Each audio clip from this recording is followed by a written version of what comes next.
हाय friends, नमस्कार and welcome back to study classes. तो प्यारे दोस्तों, एचटेट पीजीटी कॉमर्स 2022 जो पेपर है हमारे पास नवंबर के अंदर कंडक्ट होने वाला है। ज्यादा समय हमारे पास नहीं है और अभी हमें पता होना चाहिए कि क्या क्या चीजें पढ़ के जानी है इस एग्जामिनेशन के लिए। अगर आप एक सीरियस एस्पिरेंट है तो सबसे पहला सवाल आपके माइंड में ये होगा कि क्या टॉपिक्स कवर अप करके जाऊं इस एग्जामिनेशन के लिए।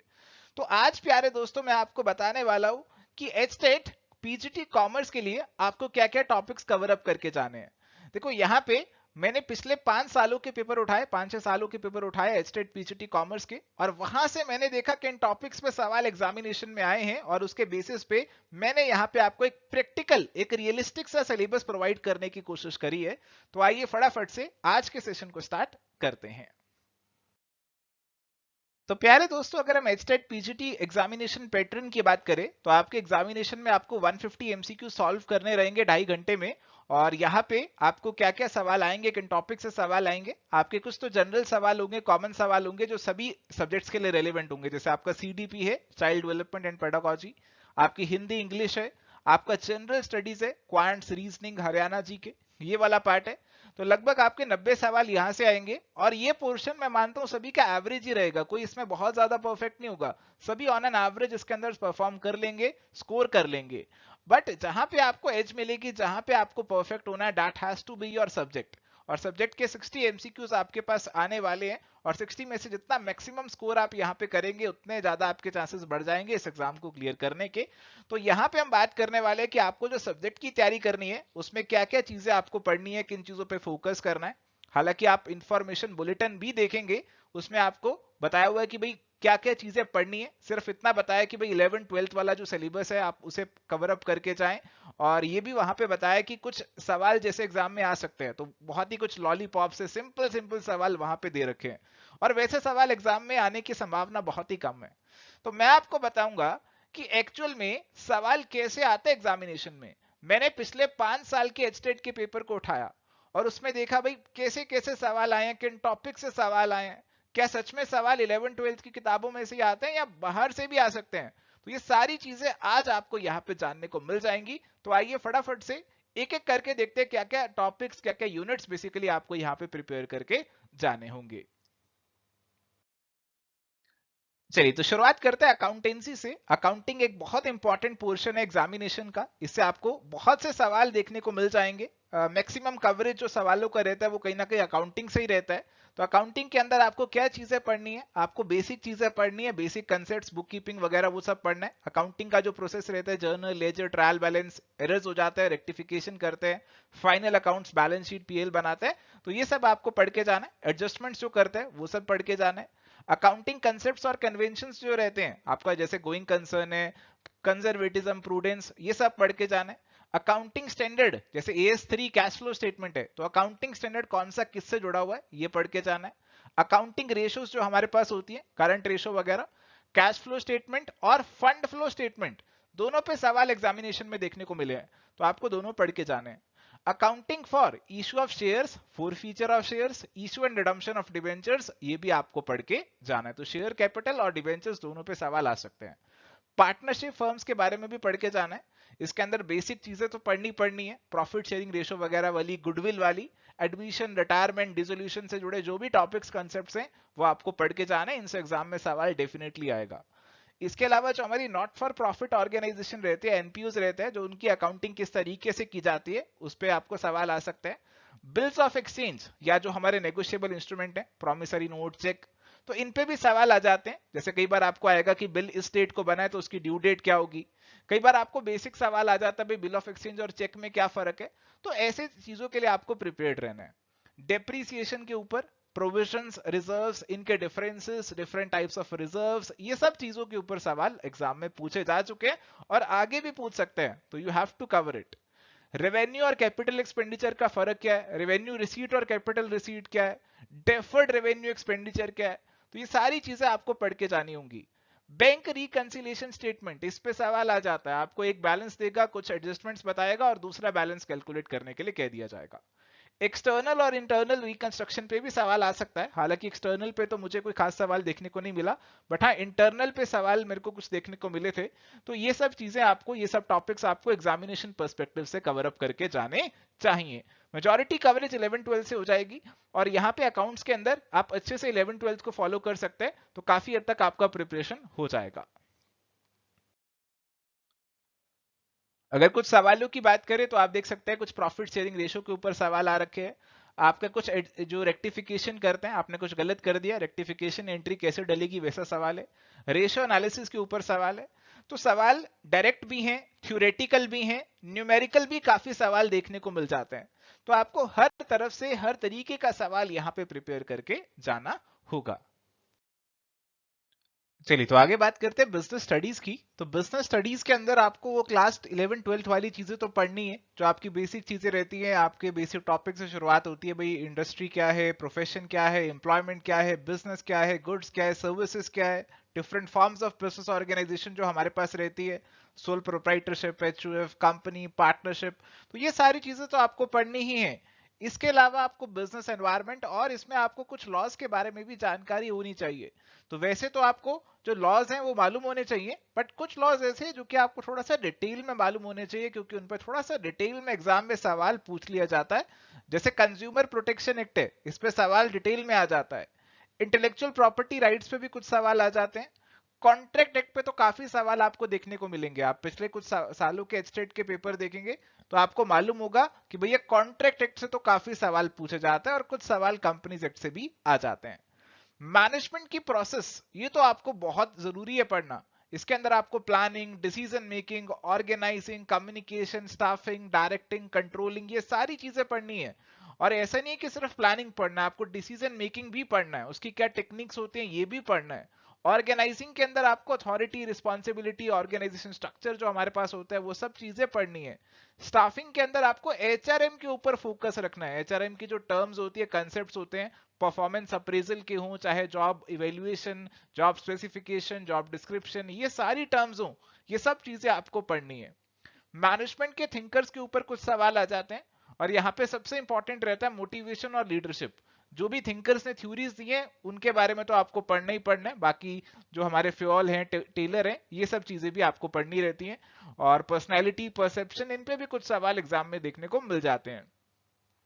इसके साथ साथ फाइनेंशियल मैनेजमेंट की अगर मैं बात करूं, देखो ऐसा जो बाइफरकेशन करके दिया होता है ना अकाउंट्स और बिजनेस स्टडीज का, कि हमें एनवीएस और केवीएस में करके दिया रहता है, और वहां के सिलेबस में भी आपको बिजनेस स्टडीज में ये सारे टॉपिक देखने को मिलते हैं, फाइनेंस वाले टॉपिक भी यहीं पे देखने को मिलते हैं।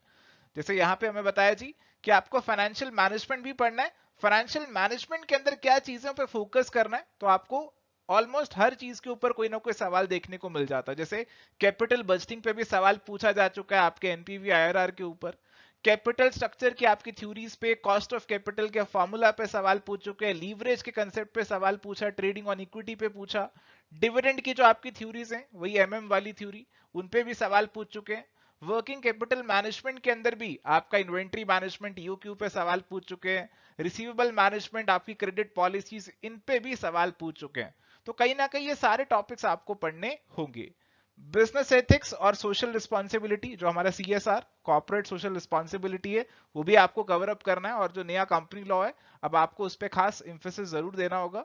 और मार्केटिंग के बारे में आपको बेसिक चीजें पढ़नी है, और आपके जो 4 P's रहते हैं वो आपको अच्छे से कवर अप करके जाने हैं, क्योंकि इन पे आपको सवाल देखने को मिल जाएगा। जो डिफरेंट प्राइसिंग टर्म्स होती हैं, जो हमारे पास प्रोडक्ट लाइफ साइकिल है, तो ऐसी सब चीजें, एडवर्टाइजिंग, पर्सनल सेलिंग, तो ये सब चीजों पे आपको एग्जाम में सवाल देखने को मिल जाते हैं। इंटरनेशनल बिजनेस की अगर मैं बात करूं, देखो यहाँ पे आपको बेसिक चीजें पढ़ के जानी है। बैलेंस ऑफ पेमेंट के ऊपर हमें सवाल देखने को मिल चुके हैं ऑलरेडी एग्जामिनेशन में।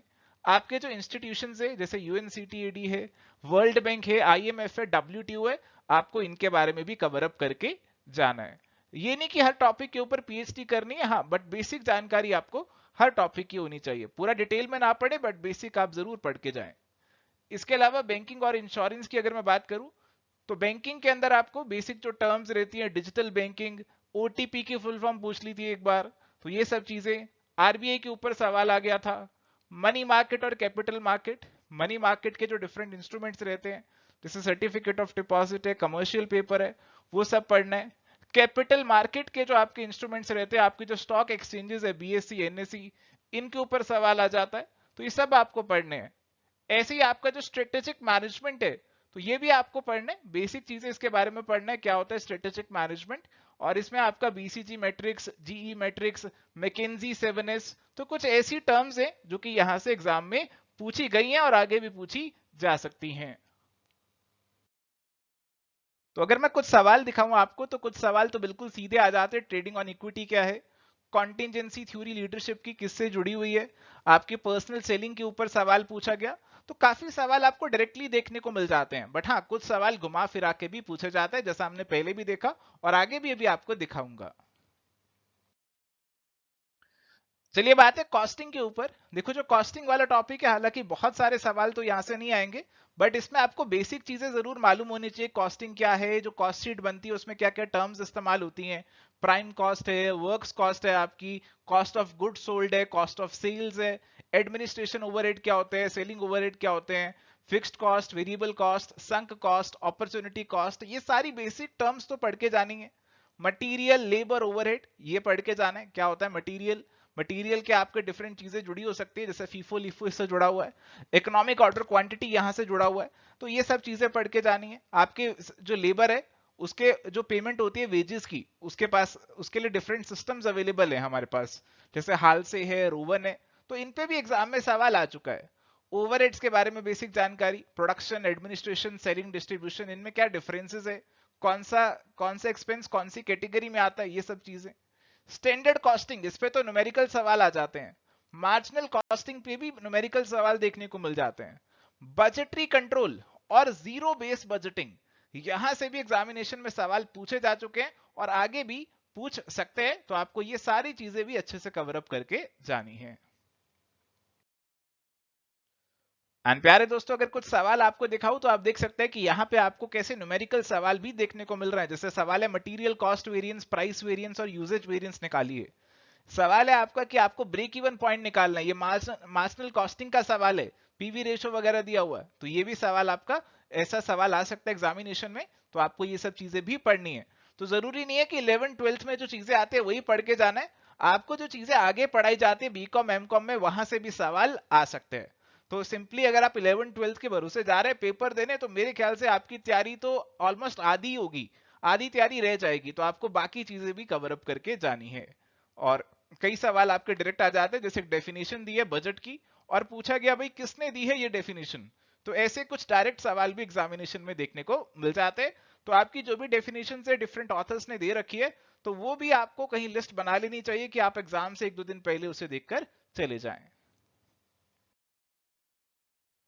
इसके बाद आते हैं जी इकोनॉमिक्स और स्टैटिस्टिक्स के ऊपर। तो इकोनॉमिक्स और स्टैटिस्टिक्स की अगर मैं बात करूं, तो यहाँ पे माइक्रो इकोनॉमिक्स भी है, मैक्रो इकोनॉमिक्स भी है, दोनों से सवाल आपको देखने को मिलते हैं। अगर मैं मैक्रो लेवल की बात करूं तो इन्फ्लेशन पे कुछ सवाल आ जाते हैं। जैसे सवाल था इन्फ्लेशन और स्टैग्नेशन इकट्ठा हो जाए तो उसे जैसे स्टैगफ्लेशन बोलते हैं, तो ऐसा सवाल था। नेशनल इनकम के जो बेसिक कंसेप्ट रहते हैं, जैसे जीडीपी है, एनडीपी है, एनएनपी है, तो ये सारी टर्म्स आपको मालूम रहनी चाहिए, इन पे एग्जाम में सवाल आते हैं। माइक्रो इकोनॉमिक्स की अगर मैं बात करूं, देखो यहाँ पे आपका जो यूटिलिटी एनालिसिस का कंसेप्ट है, डिमांड है, सप्लाई है, इलास्टिसिटी है आपकी, तो ये सब पे एग्जाम में सवाल देखने को मिलते हैं। गिवन गुड्स के ऊपर जैसे सवाल आ गया था, तो ये सवाल आ सकते हैं। मार्केट फॉर्म्स के ऊपर भी सवाल आ जाते हैं, जैसे perfect competition, monopoly, monopolistic, oligopoly, तो इन पे भी एग्जाम में सवाल आ जाता है। मेथड्स ऑफ सेंट्रल टेंडेंसी पे भी सवाल पूछे गए हैं। एक बार तो ऐसा सवाल आया कि आपको हार्मोनिक मीन कैलकुलेट करने के लिए कहा गया, तो मीन, मीडियन, मोड, क्वार्टाइल्स, इन पे सवाल आ जाते हैं। हालांकि डिस्पर्शन वगैरह पे सवाल नहीं देखने को मिला, जो हमारे मेजर्स ऑफ डिस्पर्शन होता है उन पे सवाल देखने को नहीं मिला, बट वो भी आपको कवर अप कर ही लेना चाहिए। अगर सेंट्रल टेंडेंसी पूछे तो डिस्पर्शन भी पूछ सकता है। ऐसे ही आपका जो कोरिलेशन वाला पार्ट है, उस पे आपको कोरिलेशन कैलकुलेट करने तक का सवाल भी एग्जामिनेशन में आ चुका है, तो ये आपको कवर अप करके जाना होगा, इसके फॉर्मूलाज कवर अप करके जाने होंगे। अब कोरिलेशन आया तो हो सकता है फ्यूचर में रिग्रेशन भी आ जाए, तो उसे भी आप ब्रीफली देख कर जाना। इसके बाद आता है जी प्रोबेबिलिटी। तो प्रोबेबिलिटी की अगर बात करें तो इसमें बेसिक तो आपको सवाल करने ही करने हैं, और इसमें कई बार परम्यूटेशन और कॉम्बिनेशन वाले सवाल भी आ जाते हैं, जैसे कुछ अरेंज करना है, कुछ सेलेक्ट करना है, ऐसे सवाल भी आ जाते हैं। Probability distribution, binomial, Poisson, normal distribution, तो इसके ऊपर भी एक बार एग्जाम में सवाल आ चुका है, तो ये भी आप एक बार देख के जाना। इसके अलावा जी आपकी जो रिसर्च हाइपोथेसिस है, हाइपोथेसिस टेस्टिंग है, उसके अंदर आप कैसे टेस्टिंग करते हैं, डिफरेंट आपके पास पैरामीट्रिक नॉन पैरामीट्रिक टेस्ट रहते हैं, तो उस पर भी सवाल आ गया था। आपके एरर्स रहते हैं टाइप 1 टाइप 2, तो उस पर भी एग्जाम में सवाल आ चुका है। तो मैं कहूंगा भाई सिलेबस तो बहुत ज्यादा कॉम्प्रिहेंसिव यहाँ पे है, आपको बहुत सी चीजें कवर अप करके यहाँ पे जानी पड़ेंगी। और देखिए अगर मैं कुछ सवाल आपको दिखाऊं, तो आपका मोनोपोली मार्केट के ऊपर सवाल आया कि अजम्पशन कौन सी नहीं है, तो थोड़ा सा बड़ा सवाल है, बिल्कुल डायरेक्ट नहीं है। हार्मोनिक मीन कैलकुलेट करने के लिए कहा गया, सिंपली अर्थमेटिक मीन तो कोई भी निकाल लेगा, हार्मोनिक मीन के लिए कहा गया। और ऐसे ही आपके टाइप 1 टाइप 2 एरर के ऊपर भी सवाल आ चुका है। तो प्यारे दोस्तों, यहाँ पे हमने देखा कि हमारा जो सिलेबस है उसका कोई दायरा नहीं है, कोई सीमा नहीं है। जितना ज्यादा पढ़ाई करे, जितनी ज्यादा प्रैक्टिस करे, वो भी काम ही रहेगी इवेंचुअली। और यहाँ पे मैं चाहता हूं कि आप ज्यादा से ज्यादा प्रैक्टिस करें, ज्यादा से ज्यादा सवालों को लगाएं।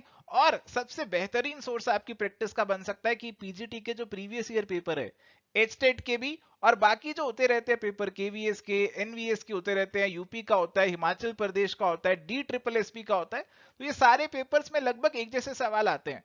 तो आप वो सारे पेपर्स के सवालों को भी लगा लें। और इसके अलावा कुछ मॉक टेस्ट आपको लगाने चाहिए, और यही सब चीजें आपको एवर स्टडी के जो एस्टेट 2022 कॉमर्स क्वेश्चन बैंक का कोर्स है, उसके अंदर आपको मिल जाएगी। और इस कोर्स को आप एक डिस्काउंट पे अवेल कर सकते हैं अगर आप इसे 25 सितंबर से पहले परचेज करते हैं, तो आप इस कोर्स को भी चेकआउट कर सकते हैं। सो थैंक यू प्यारे दोस्तों, यहाँ पे हमने एचटेट पीजीटी कॉमर्स के सिलेबस को डीकोड करने की कोशिश की है। हालांकि हमें इंफॉर्मेशन बुलेटिन तो इतना कह देता है 11 12 की चीजें पढ़ के जाइए, बट अगर आप चाहते हैं कि आप इस एग्जाम को क्रैक कर ले और आप आगे आने वाले एग्जाम्स के लिए भी प्रिपेयर्ड रहें, आपका जो स्क्रीनिंग टेस्ट है या फ्यूचर में जो वैकेंसीज आएंगी उसके लिए भी प्रिपेयर्ड रहें, तो आपको अपनी प्रिपरेशन का दायरा बढ़ाना होगा और प्रैक्टिस यहाँ पे भरपूर करनी होगी। So this is it for today, thank you, bye, take care, all the best.